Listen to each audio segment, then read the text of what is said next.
I'm a big fan of like graffiti artists. Okay. And like people who reflect whatever the condition, the atmosphere of the times they were living in their art. And that's what I wanted my music to be.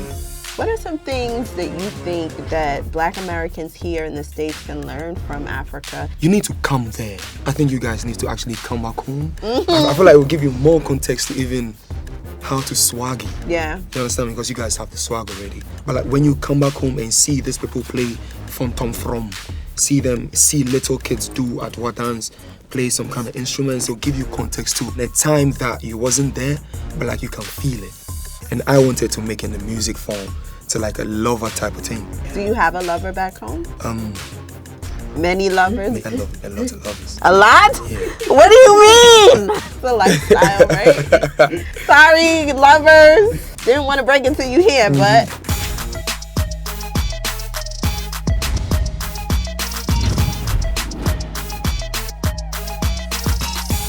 All right, y'all, we're back with another episode of BET Talks. I'm your host, Mia Bell, and today we're bringing it international, baby. The motherland, to be exact. Actually, Konongo Zongo in Ghana. What you know about that? And listen, we're here to celebrate his latest album. It's titled Iron Boy.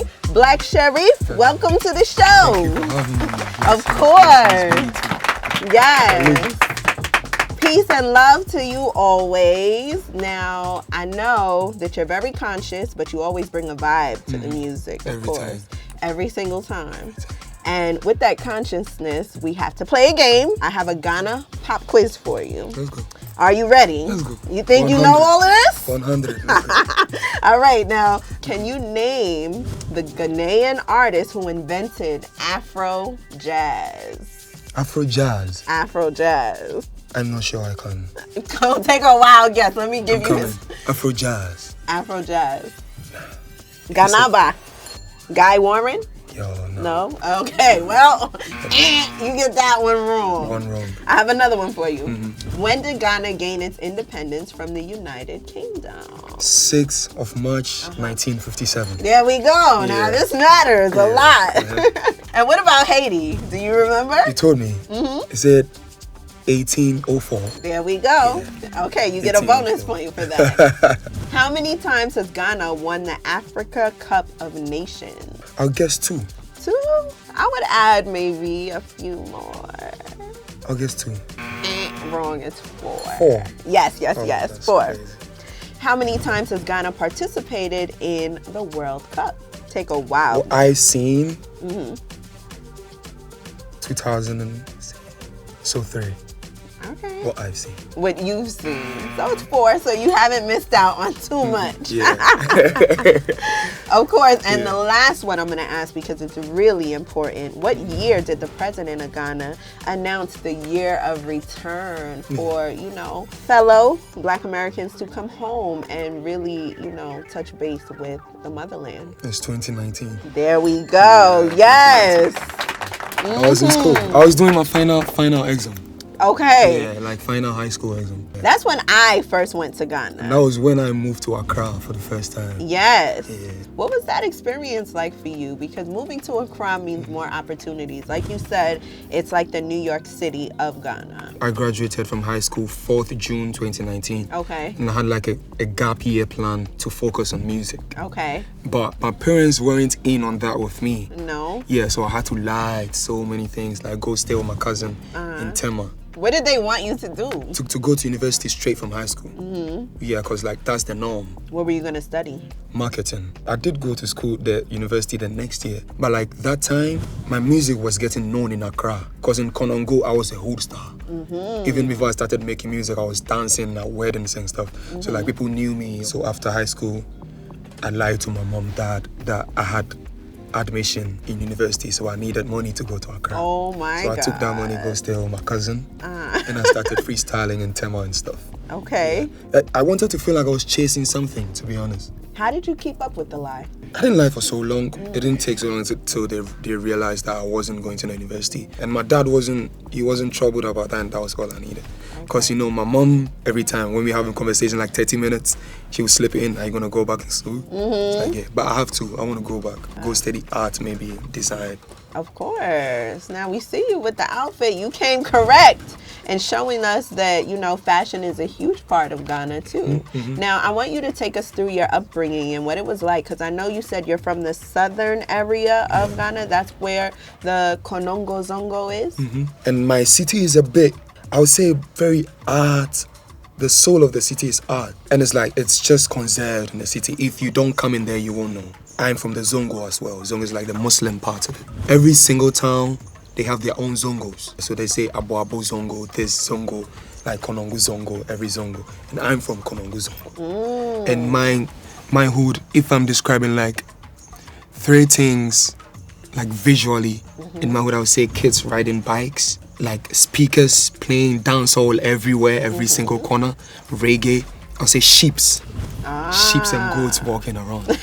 Yeah, that's how I describe it visually for you. Yeah. Now, when it comes to music, you infuse so many different sounds. There's high life that I need you to explain to me because I'm not too familiar. There is dancehall, reggae, of course. That's what you said is being played. And then there is your native music too. So tell me what the mix is. So I'll start from high life. Okay. I believe, I'm not sure it's confirmed, but I believe where I'm from is where the soul of high life is. Confirm it then. Yeah. Stand on that. That's what I'm saying. Because there's like Iron Boy, the name, choosing that name for the album, and it's paying homage to a high life pioneer that I recently found out that he was friends with my grandfather. Oh, wow. Yeah, he's a Machi Dede. He has an album called Iron Boy. Okay. I think it dropped in 1999 or 2000. Wow. Yeah. We lived close to this Durban Park. The name was Urban Council. Like every Thursday, Saturday, that's when they do funerals and weddings and stuff. So they'll come play native drums. Right. Like ka ka ka ka ka. I think that's the soul. That's like the soul of high life even. That sound like. That's what everything sounds from. And it's palm wine music as well. Okay. I don't really know too much about palm wine music, but it's like twins with the high life music. Right. Yeah. Someone told me about palm wine music, where it came from. It's like, you see, after work, like maybe 5 p.m, when they go sit at somewhere that they drink palm wine. Yeah, like a happy hour. Like that was where that music came from. It's so palm wine music is a lot of freestyles. They don't write it. Yeah. They just hear the pa pa pa, and everybody just start talking stories, like giving a run of the day, like what happened today. And that's where I even got interested in native music. Okay. Because I used to live close to where they play for the funerals and wakekeeping. Do you know about wakekeeping? No, I don't. Tell me. Yeah, so wakekeeping is like, I'm sorry to say, but like when someone dies. Okay. And like maybe Saturday, they do a lot of funerals on Saturday. So from the Thursday, from like 8 p.m. to the next 8 a.m. is just music. Yes, I do know about that. It's like a celebration. So that was when I started getting interested in whatever was going on, the patterns and everything. But as a kid, I never knew I would make a life out of entertainment. Right. Because I'm Muslim. Yeah. From a very heavy Muslim home. It's like making music is haram. Assalamu alaikum. Wa alaikum salam. So I would just sing on a normal, and people would just compliment me, you have a good voice. Like, oh, thank you, thank you. Year 7, I wrote the song on paper and sang it to my boys. They liked it. From there to like the next 3 years, I was dancing heavily till I got to high school 2016. And in high school, I met so many people with different interests. And it's like everything that the guys in my class or like the people in my dormitory, they were interested in, I had an idea about whatever they were interested in. Like dance, music, bone breaking stuff, all of them stuff. I used to twist my hands and stuff. Oh my God. Yeah, so I have weak shoulders right now. Can you still do that? I still can do it. I might ask you to show me a little something later. I'll take this off and show it to you. Okay. Yeah. So that, we used to go to preps. I'm talking about high school right now. We go to preps like 7 p.m. to 9 p.m. And first year high school, we weren't learning during them times, just beating drums on the decks and freestyling. I think that was the time I was introduced to hip hop really proper. Like Migos, Stir Fry, and Bad and Bougie, them stuff. Yeah, so like I was a reggae head and high life head. And I don't think it was cool in high school, it was just hip hop. So I used to beat just the drums for them to rap their hip hop lines and stuff. So I started failing the classes. Because your mind was on them drums. I was an academic prodigy in like junior high school and in elementary. And then when I got to high school, everything just, from like first, top 5, to like last 5 of the class. That's interesting to me because in your music, you're so conscious. Yeah. You are speaking very specifically to your culture and what's happening. Everything. So that shows me that maybe you were failing those classes, but the history did stick with you. To be honest, because it's like, and I was interested in art so much that when music became an escape for me, I wanted to keep it like as an art form, reflect my environment. I'm a big fan of like graffiti artists, and like people who reflect whatever the condition, the atmosphere of the times they were living in their arts. And that's what I wanted my music to be. Like people with the kind of platforms that I have, the things they don't speak about that I think is necessary, I try to do it. In 2019, that was when I had my voice on What's first time. Yeah, and we brought it to school. A lot of them didn't like it, but I didn't care because like then I had something to show someone that I'm a musician. Yes. I make music, it's like, what music do you do? And I can tap for them to listen. And it was just one song and I was just so proud of that. And I couldn't wait to get out of high school. My last 3 months in high school, I was just planning my next year. Which was the gap year that started everything for you. Talk to us about the single that really pushed you to the forefront of music. I'll say First Sermon. And that was what went crazy in Accra. I lived in East Legon when I moved out of my house in Tema. I was staying with my cousin. But he understood me so much, like how I wanted to chase my dreams. So it's like anytime I was wayward or something, he had my back. So I moved out to his house to like go live with the boys in East Legon, just freestyling for people and stuff. So we had some community who understood what you were doing. What I was doing. So even when we were going to shows, the people at the shows, they wouldn't know my name, but like we would bring our own like 20 people. Right. The 20 people, we would jump to the song. So it's like, oh, affect everyone at the show. So fast forward to your first album, your debut album, The Villain I Never Was. I know when you put forth that project, there was a lot of pain. And then now we have Iron Boy. What would you say are some words that describe the energy of this project? Because it's completely different. The soul of that tape, it's in the song Iron Boy on the tape. Okay. It's like, I spoke to you, it's like, when him said that krumponi wa me tinsi wiem. When him said that any day, me take it time out to try and be happy. It's like, me tinsi wiem sounds, my head is in the air. Or like my head, it's in the atmosphere, meaning like I'm always in my head. I live in my head. And like the people around me know. But then again, I don't get lost in my head. I try to take time out of that to be a person or like to be happy. Right. Yeah. To be present. Yeah. You start us off with the victory song. What does that mean to you and why is that particular one at the top of the album? I think that song was actually inspired by the second verse. Yeah. I said 22 summer in London. I was on you're losing faith.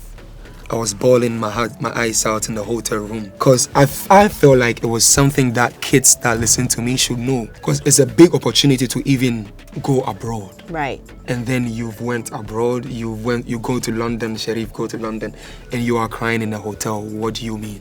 So it's like putting lights on some other side of success to like make it very relatable to like kids with the kind of destinies that I have or like kind of stories and backgrounds that I have. I want to use my platform to speak about things that are necessary, but like people with my kind of platform don't speak about. What are some of those things? Mental health. Yeah. And like with the kind of things that I do, I make art. If like my head is not straight, it doesn't come out how it has to come out. Right.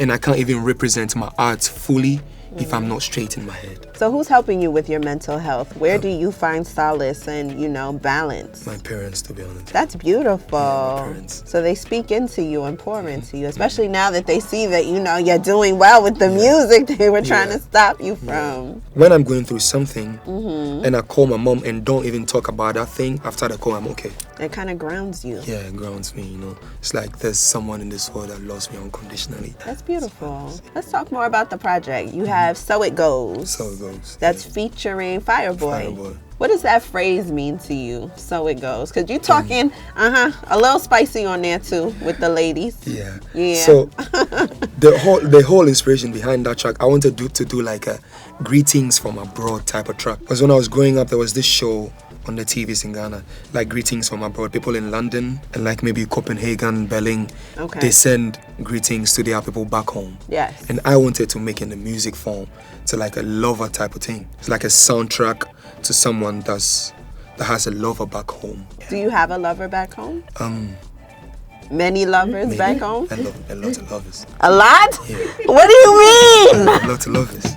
Ranging from every type of lover. Do they know about each other? It's okay. Yeah. It's a lifestyle, right? Sorry, lovers. Didn't want to break it to you here, but what is that, love from different people and, of course, facets? What does that do to you, and how does it add to the music? I miss so many people, even from my childhood. Like, there are some people who made some memorable stuff in my life that even after junior high school, I haven't seen them. But it's like when I hear some type of songs or I see some type of clothes, it just brings me back to when I was with these people. Like my friends from Adasi to Mauli, I haven't seen them for like 11 years. Yeah. We haven't even been in contact. But like there are some keys, there are some type of piano keys, chords that I hear and I think about them friends. In junior high school, I had a lot of friends interested in music. Right. They used to, I was a Muslim, I was going to Makaranta, but they go to Pentecost. They were in the churches, and I was so interested in learning them instruments that I used to go to the churches with them. Just so you can learn. Just so I can learn all of them stuff. So when I hear stuff like that, it just brings me back to the exact places I was when I was with these people. Now you end the project with January 9th. That's your birthday. Yeah. Capricorn. That's why you be in your head like that. And that's why you work so hard. Yeah. Why was it important for you to end with your birthday? It's like a full circle thing. Like somewhere 2 years ago, I used to get bothered with people not believing my age. Yeah. How old are you? I'm 23 now. 23. Yeah. Graduated high school in 2019. 19. Continue. I wanted to make it like a full circle thing. Like making this album, there's this song called One that I chose for the intro. Yes. And January 9 to be like the outro. So like 1 to 9 and then we start again. Yeah. Okay. There's so much intention in all that you do. So when you're bringing it here to the States, what does it mean for you, for us to really feel it, and for you to be on a platform like BET, you know? Yeah. I won BET Best International Flow in Atlanta, I think 2023. Yeah, that's a big deal right there. Best International Flow. So when you think about your childhood and what you remember of BET and the brand, what does that do for you? BET. Yeah. Even my friends, they couldn't believe it. Like they have to tell me, like, bro, you get BET, oh. Yeah, because it's a madness sometimes, you know. When you actually try to take in, like, 2 years after high school, I actually get BET.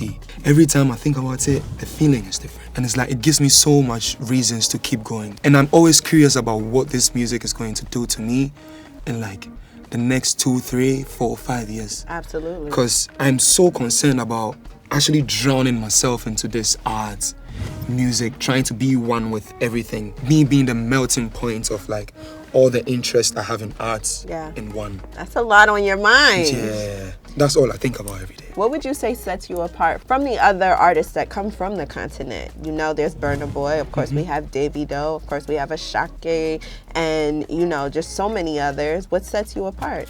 My interests in being the things that I speak about or the things that I'm interested in. Okay. How I dress, how I want to represent the music I make. There are some times that I want to put just a trench coat on, or like I try to be very maybe intentional about just like a 15 seconds of a performance. Yeah. Do you understand me? Because there's a song like One. I want to perform it looking very huge. Okay. So that it tells them something. I don't know what it will tell them, but like there's this feeling that I feel that if I look huge and I'm doing this, why? And my father, and like someone will feel something, and even if they don't know what I'm talking about, they will have a feeling of the feeling that I'm trying to communicate, or like the emotion that I'm trying to communicate. I think you're really great at that, by the way, because without doing any research, listening to the project alone told me a lot about you and the messaging. And Rebel Music, the video to that, I mean, the creative direction is crazy. It's a movie. Yeah. Talk to us about that and It's a what movie. your messaging was. So with Rebel Music, I have these guys that I work with, Konongs. Okay. They thrift and they sell stuff in like the biggest thrifting community in Accra, Kantamanto. And that's where a lot of guys go buy thrift stuff. All the fly stuff. Yeah, so I started working with them. Now we have like our own little factory that we make stuff. Right. We make clothes and stuff. So like with the whole styling of that whole video, we did it ourselves. Wow. Yeah, we thrifted all that.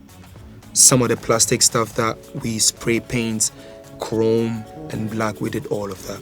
And listening to the song, the feelings kind of gave us an idea of how we wanted the people, the cast to look like in the video. Even before we started like making the clothes, there were like 2 months conversations about how these people would look like. What are some things that you think that Black Americans here in the States can learn from Africa?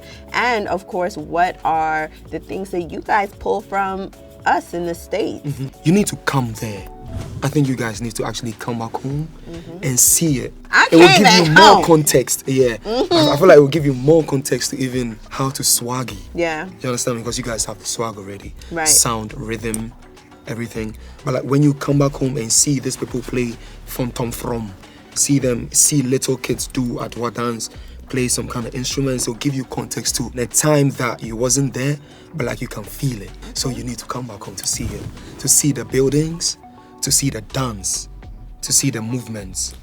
Like, cause there are some dance that originated from some people moving from some bad kingships and stuff. That dance, they dance backwards, cause that's how they had to move from that king to not get traced by their footsteps and stuff. So like they were dancing backwards. There's meaning to it all. So they were dancing backwards and stuff, so that when they find them, they wouldn't see. All of these stuff are like things that they taught me when I was in maybe 9 years old, 10 years old, 11 years old. For the people who are meeting you for the first time on this platform, what is the greater meaning behind Black Sherif and Iron Boy? Like someone asked me that I should describe my journey in a sentence. And I said, he kept going. Ah. I make the music for myself before I even start thinking about I'm actually going to sell this. You understand me? And I think that's what's helped me keep myself. So it's like, I would describe Black Sherif as he kept going, to be honest. Yeah. Yeah. He kept going. He kept going, because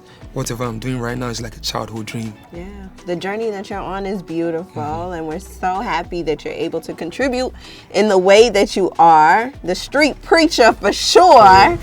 Black Sherif, thank you so much for being here. Iron Boy is out now. Make sure you guys stream it up and look forward to all the visuals and the tour. Thank you so much. It's BET Talks, y'all.